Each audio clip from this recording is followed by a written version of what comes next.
ভাবুন তো, বিয়ের মাত্র ১ মাস পর স্ত্রীকে রেখে প্রবাসে পাড়ি জমিয়েছেন আপনি।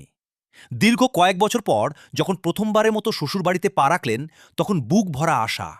শালিকা আর শ্বশুরবাড়ির লোকজন আপনাকে রাজকীয় হালে বরণ করে নেবে।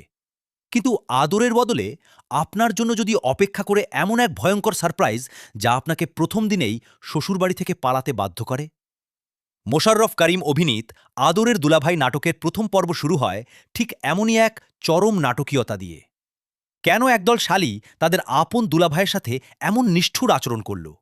আর কেনই বা সেই দুলাভাইকে লুঙ্গির উপর বেল্ট পরে ঘুরতে হলো?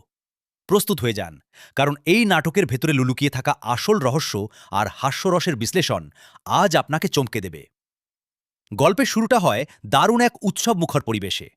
একজন প্রবাসীর কাছে তার দেশের মাটি এবং শ্বশুরবাড়ি সবসময়ই এক আবেগের জায়গা। এই নাটকে মোশাররফ করিমের চরিত্রটি সেই আবেগেরই প্রতিচ্ছবি।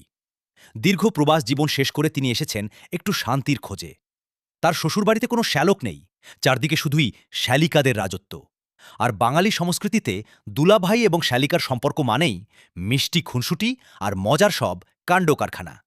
কিন্তু এই নাটকে সেই খুনসুটি মুহূর্তের মধ্যেই এক চরম রূপ ধারণ করে। শ্যালিকার দল তাদের এই আদরের দুলাভাইকে বরণ করে নেওয়ার জন্য এক অভিনব ফন্দি আঁটে। দীর্ঘ যাত্রার পর ক্লান্ত দুলাভাইয়ের সামনে তারা হাজির করে ঠান্ডা তরমুজের শরবত। একজন ক্লান্ত মানুষের কাছে এক গ্লাস শরবত যেন অমৃতের মতো। কিন্তু এখানেই লুকিয়েছিল প্রথম ফাঁদ। ভালোবাসার মোড়কে শ্যালিকারা শরবতের ভেতর মিশিয়ে দেয় কাঁচা মরিচের গুঁড়ো। জাস্ট ভাবুন পরিস্থিতিটা। একজন মানুষ যে কিনা বছরের পর পর বিদেশে হাড়ভাঙা খাটুনি খেটে দেশে ফিরেছে, শ্বশুরের আদর আর শ্যালিকাদের ভালোবাসার আশায় বসে আছে, সে যখন তৃষ্ণা মেটানোর জন্য শরবতে চুমুক দিল, তার মুখের ভেতর যেন আক্ষরিক অর্থেই আগুন জ্বলে উঠল। এই দৃশ্যটি শুধু একটি সাধারণ কমেডি নয়। দর্শকের দৃষ্টিকোণ থেকে দেখলে এখানে মোশাররফ করিমের রিয়াকশন ছিল একেবারে রিয়েলিস্টিক। তিনি চরম ক্ষুব্ধ হয়ে ওঠেন এবং সরাসরি ঘোষণা দেন যে এই শ্বশুরবাড়িতে তিনি আর এক মুহূর্তও থাকবেন না। একজন আত্মসম্মানবোধ সম্পন্ন মানুষের ঠিক যেমনটা করা উচিত, তিনি সেটাই করেন। এখানে স্ত্রীর চরিত্রটি এক দারুণ মানসিক টানাপোড়েনের মধ্য দিয়ে যায়। যে মেয়েটি বিয়ের মাত্র ১ মাস পর স্বামীকে বিদায় জানিয়েছিল এবং দীর্ঘ বছর একা একা বাবার বাড়িতে প্রহর গুনেছে, তার সামনে যখন স্বামী এসে আবার ফিরে যাওয়ার হুমকি দেয়, তখন তার আবেগটা বোঝা কঠিন নয়। স্ত্রী তাকে বোঝানোর চেষ্টা করে যে এগুলো নিছকই শ্যালিকাদের দুষ্টুমি।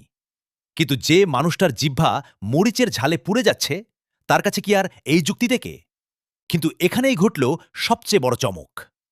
দুলাভাই যখন সত্যিই ব্যাগ গুছিয়ে বাড়ি ছাড়ার জন্য প্রস্তুত, তখন শ্বশুরবাড়ির পরিস্থিতি এক অদ্ভুত রূপ নেয়। শ্যালিকারা বুঝতে পারে তারা সীমা অতিক্রম করে ফেলেছে। অন্যদিকে স্ত্রী চরম অভিমান করে বসে।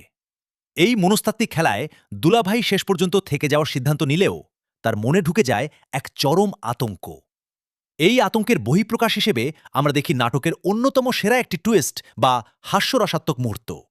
দুলাভাই লুঙ্গি পরেছেন ঠিকই, কিন্তু সেই লুঙ্গির ওপর শক্ত করে একটি চামড়ার বেল্ট বেঁধে নিয়েছেন। কেন তিনি এমন অদ্ভুত কাজ করলেন? এর পেছনের সাইকোলজিটা কিন্তু খুব কৌতূহলোদ্দীপ। প্রবাসে প্যান্ট পরে অভ্যস্ত মানুষটি দেশে ফিরে লুঙ্গি পরে একটু আরাম করতে চেয়েছিল, কিন্তু তার শ্যালিকারা যে কতটা ভয়ঙ্কর হতে পারে তার প্রমাণ সে প্রথম দিনেই পেয়ে গেছে। তাই তার অবচেতন মন তাকে বলছে, এই শ্যালিকাদের বিশ্বাস নেই, এরা যে কোনো সময় যে কোনো বিপদ ঘটাতে পারে। লুঙ্গির ওপর বেল্ট পরাটা এখানে নিছক কমেডি নয়, বরং শ্যালিকাদের প্রতি তার চূড়ান্ত অবিশ্বাস এবং নিজেকে সুরক্ষিত রাখার এক মরিয়া প্রচেষ্টার প্রতীক। তবে আসল রহস্য তখনও বাকি ছিল। শ্বশুরবাড়ির ভেতরে তো যুদ্ধ চলছেই, কিন্তু আসল খেলাটা শুরু হয় যখন দুলাভাই একটু শান্তির খোঁজে বাড়ির বাইরে পা রাখেন।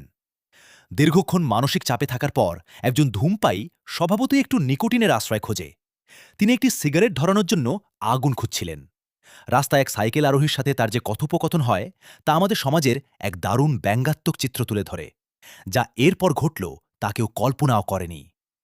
রাস্তার মাঝে হঠাৎ করেই উদয় হয় তার দুই শ্যালিকা, চ্যামেলি আর বেলি। দুলাভাই তাদের দেখে এমনিতেই তরস্থ। শ্যালিকারা অত্যন্ত মিষ্টি কথায় তাকে ভোলাতে চেষ্টা করে।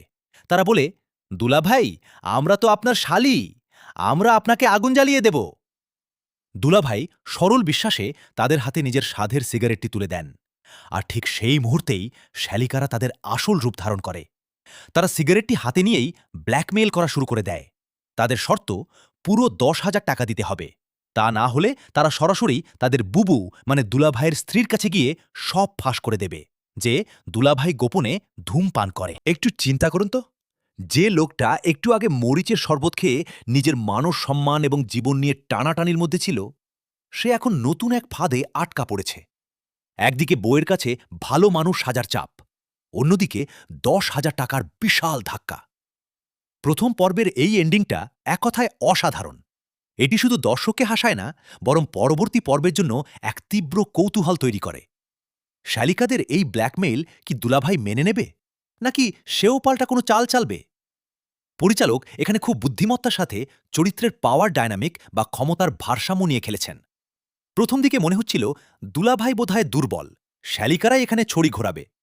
কিন্তু দুলাভাইয়ের যে একটা নিজস্ব রাফ অ্যান্ড টাফ প্রবাসী সত্তা আছে, তা আমরা তার হাঁটা চলা এবং সাইকেলওয়ালার সাথে তর্কে দেখতে পাই।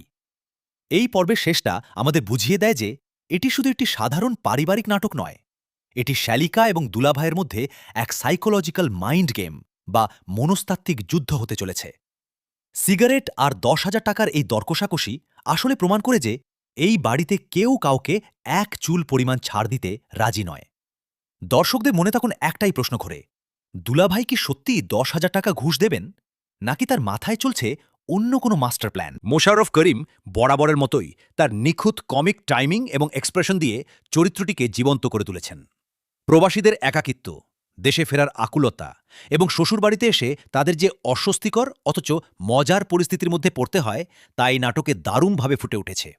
এই প্রথম পর্ব থেকে আমাদের জন্য সবচেয়ে বড় শিক্ষণীয় দিকটি হল, পারিবারিক সম্পর্কগুলোতে খুনসুটি থাকাটা খুবই স্বাভাবিক এবং স্বাস্থ্যকর, কিন্তু সেই খুনসুটির মাত্রা জ্ঞান থাকাটা তার চেয়েও বেশি জরুরি।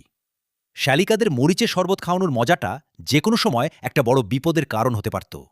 সম্পর্ক টিকিয়ে রাখতে হলে অপর পাশের মানুষটার মানসিক অবস্থা এবং তার শারীরিক ক্লান্তির দিকটাও বিবেচনা করতে হয়। সব মিলিয়ে আদরের দুলাভাইয়ের প্রথম পর্বটি একটি পারফেক্ট প্যাকেজ।